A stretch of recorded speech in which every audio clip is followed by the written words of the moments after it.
Hey guys, Ziamaro here.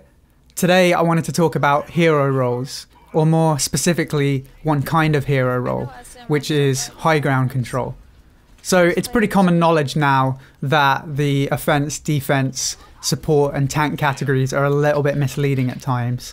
So for example, Widowmaker is labeled as defense, where she's actually more suited to being on attack. And then you have Roadhog, where people love to argue back and forth whether or not he's a DPS or a tank. One kind of labeling that you often see people use, which is separate from the DPS, tank, healer thing, is the space that that hero occupies.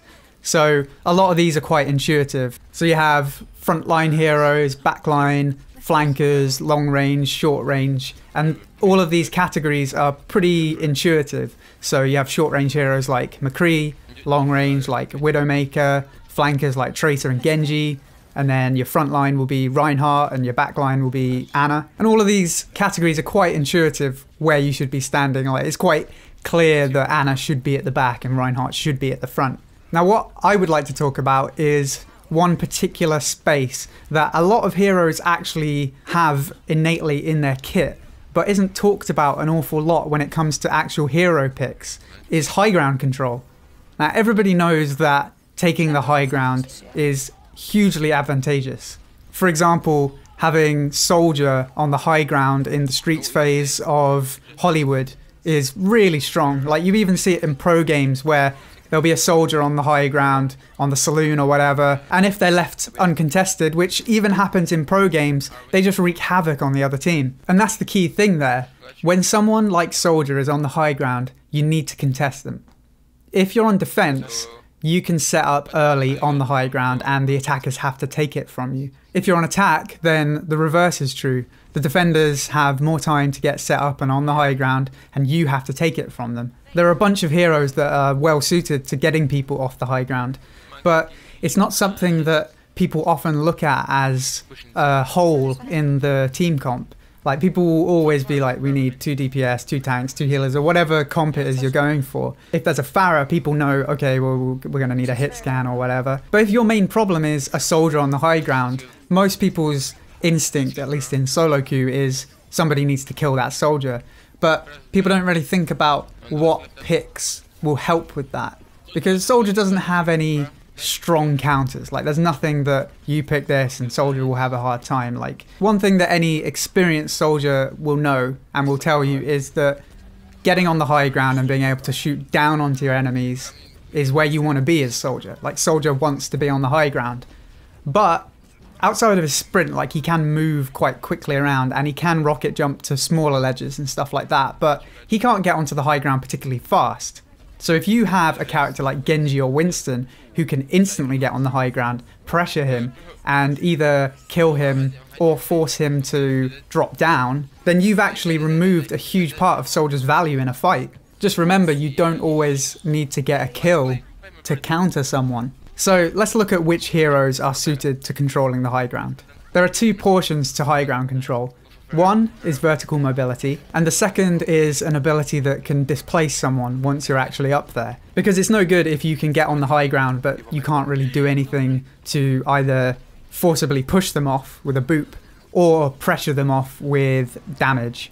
So there are characters like Sombra and Reaper who can reliably get to the high ground, but once they're there, they're not really suited to actually getting someone off the high ground. They just make use of the high ground for their own uses. So there are 4, maybe 5 characters that can boot people off the high ground. So you've got Lucio.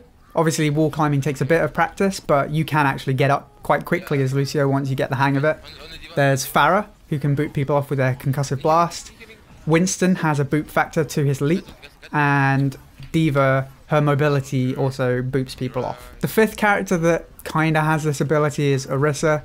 It can work, but it's not quite as reliable. Actually, there's a sneaky 6th character as well, Junkrat, but you know, he's not particularly great for that. The other way to force someone off the high ground is through pressure.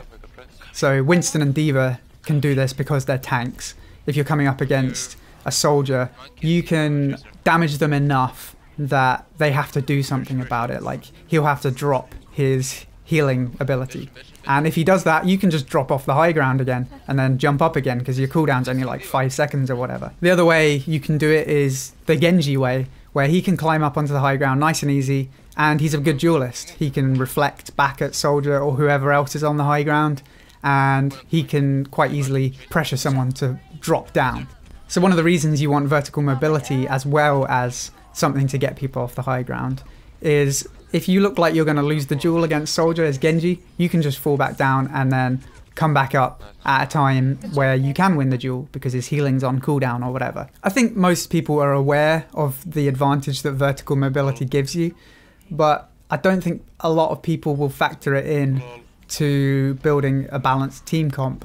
Now, I've brought up Pharah quite a few times before because she's one of the main characters that I play. Pharah's a character that seems to frustrate people endlessly if your team doesn't seem to be dealing with her. But as someone who plays her a lot, it's interesting to see the way that people like to deal with her. Because remember, the Pharah isn't the only person on the enemy team. If Pharah is one of the DPS and the Soldier is the other, if you go double hit scan, like say you've already got a Soldier and you swap your Genji for a McCree, you've actually given their Soldier a massive advantage. Like, okay, yeah, you might be able to kill the Pharah a little faster, but now the Soldier can take the high ground, and unless you've got a Winston or a D.Va, you're not going to be able to get the Soldier off the high ground, and they're going to become the problem. And not only that, if you do manage to get on the high ground, then the Pharah can just boop you off. So that's one of the reasons why I wanted to talk about high ground control, because it's something that people don't often think about, but it affects people at all levels of play. And the reason I'm focusing around Soldier quite a lot in this video is because not only is he a character you see a lot, but he's a character that gets a massive advantage from being on the high ground while not actually having vertical mobility himself. So yeah, that's something to bear in mind in the current meta, where you do see a lot of Soldier and Pharah together. Make sure you're countering that Pharah, but don't forget about Soldier because he is more dangerous than the Pharah if he's left to his own devices. There are a ton of heroes in the game that have good high ground control, and being able to push heroes like Reinhardt, Soldier, Ana off the high ground who have no vertical mobility can really help you win games. I hope you've enjoyed the video. If you did, then don't forget to subscribe. If you've got any thoughts on the whole high ground thing, then leave me a comment. But until next time, thanks for watching, and cheers!